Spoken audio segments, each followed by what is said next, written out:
مسئلہ یہ ہے کہ ہم لوگ کھانے نہیں دیتے. سمجھ رہے ہیں آپ میرا اشارہ یا نہیں؟ آپ کو تو بہرحال سمجھنا ہی چاہیے، آپ بھی گزرے ہیں. شہر میں تنظیمیں ہیں، نہیں معلوم کر کیا شہر میں آئے گی خبر، یتیم خانہ دیکھیے، جامعہ ملت ایک ملیہ دیکھیے، سی ایم اے دیکھیے، علمین دیکھیے، جتنے بڑے بڑے ادارے ہیں،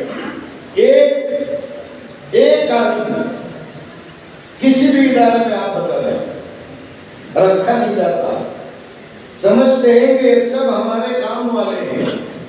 یہ ان کے دماغ سے اگر نکالنا ہے، حضرت مولانا عبدالکریم صاحب پالک رحمۃ اللہ علیہ کا جملہ مجھے یاد آ رہا ہے، بڑی شدت سے احساس ہوتا ہے کہ اس دور میں ضروری ہے کہ علماء تجارت کریں، اور تاجروں کے لیے ضرورت ہے کہ تاجر حضرات علم سیکھیں.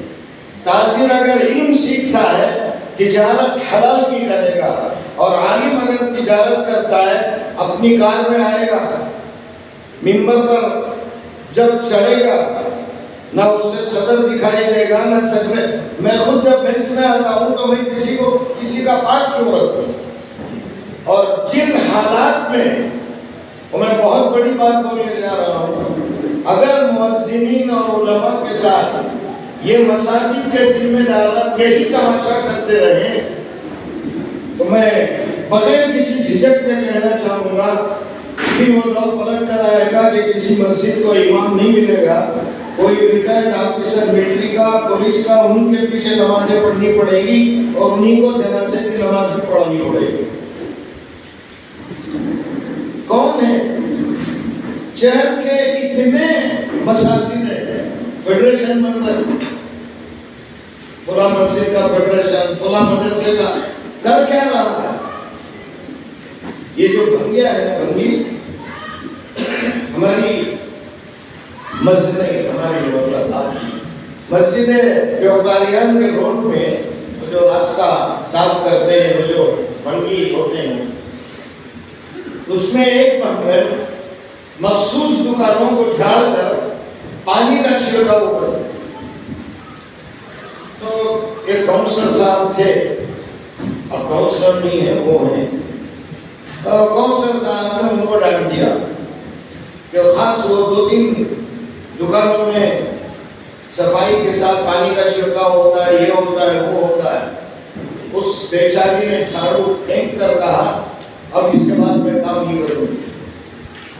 اور آپ یقین نہیں کریں گے، پورے ان صفائی کرمچاروں کے سامنے اس عورت نے شرط رکھی جب تک یہ کاؤنسلر معافی نہیں مانگے گا میں کل سے کام نہیں کروں گی.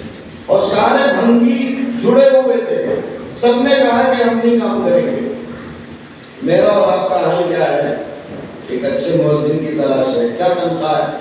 اور امان صاحب کو 8,000 دے رہے ہیں، مجھے 6 دے دیجیے، میں آ جاؤں. یہ نہیں ہے.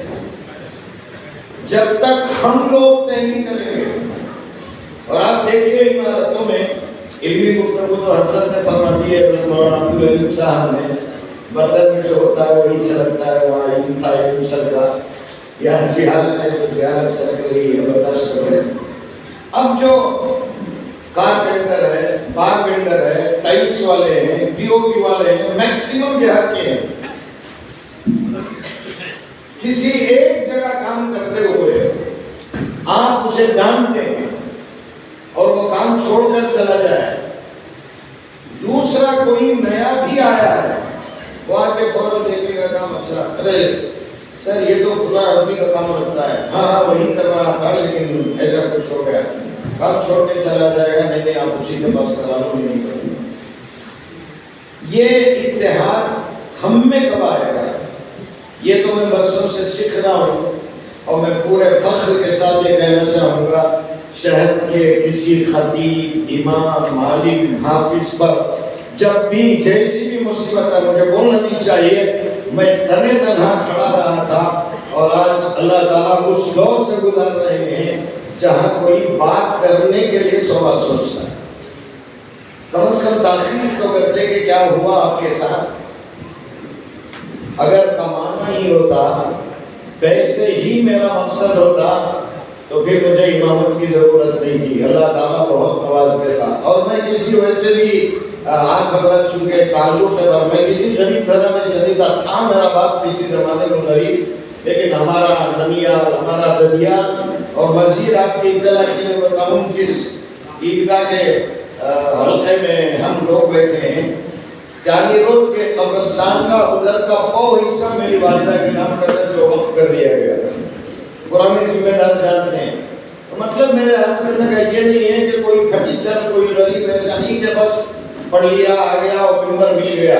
اور ہمارے ممبر سے الحمدللہ ثم الحمدللہ میں کہوں گا، نہ میں نے کسی سیاستدان کو بخشا اس ممبر پر، نہ کسی مسجد کے صدر، کسی سیکرٹری کو بخشا. آج مسجدوں کا ممبروں تک سیاست بھی چلی آ رہی ہے. راحت نے کسی زمانے میں کہا تھا، یاد آیا مجھ سے کہتا ہوں، بہت اچھا شعر تھا وہ، خدا محفوظ رکھے میرے بچوں کو سیاست سے. خدا محفوظ رکھے میرے بچوں کو سیاست سے. یہ عورت وہ ہے جو ہر عمر میں پیشہ کراتی ہے. ایک درد تھا جسے بیان کیا گیا. بہرحال اذان وقت ولادت نماز بعد وفات علامہ اقبال کا شعر میں نے آپ کی خدمت میں رکھا. اگر غور سے دیکھیں، ہاں بچہ پیدا ہوتی ہے، اس کی جو زندگی شروع ہوتی ہے وہی اذان دینے والے کے سہارے ہوتی ہے. اور جب انتقال ہوتا ہے تو پھر اسی کو بلایا جاتا ہے. اور اگر کوئی مؤذن صاحب ناراض بھی رہے، اب میت کے ساتھ کیا کیا جا سکتا ہے؟ ہمارا حضرت تصور ہے احترام کا. میت کے جبھی تو 4 کندھوں کا سوار ہو کر جاتا ہے، جبھی تو نئے کپڑے پہن کر جاتا ہے.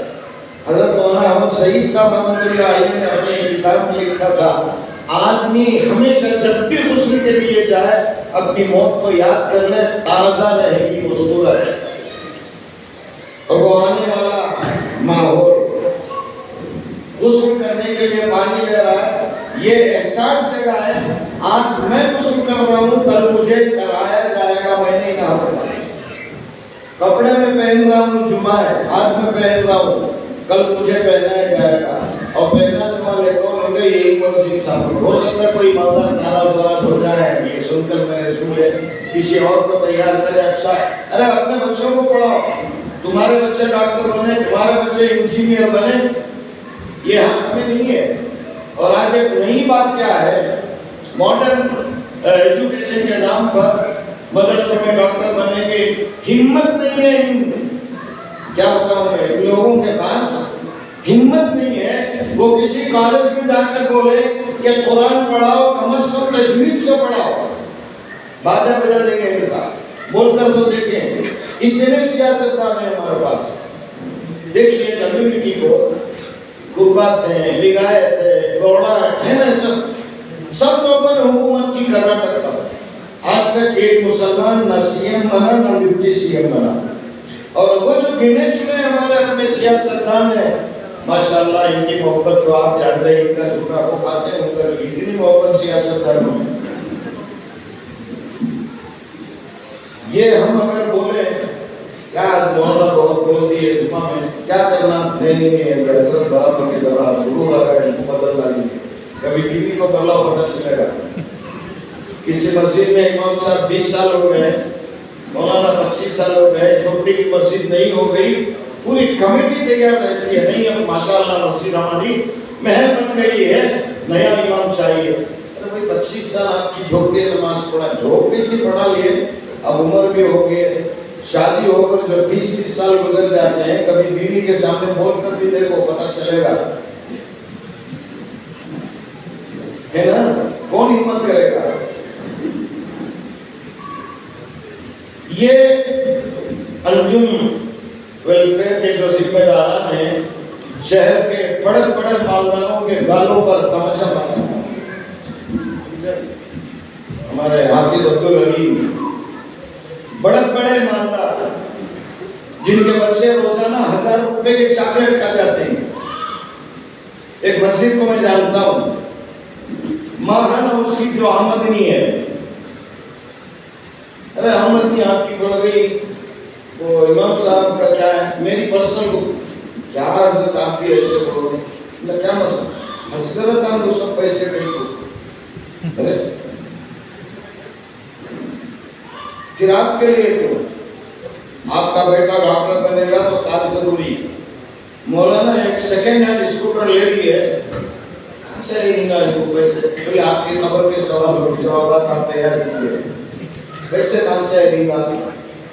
آپ کو 10 سال کی مولانا سب ایک فلیٹ لے لے کر چلا، کون دیا دیں گا؟ کیا پریشانی ہے؟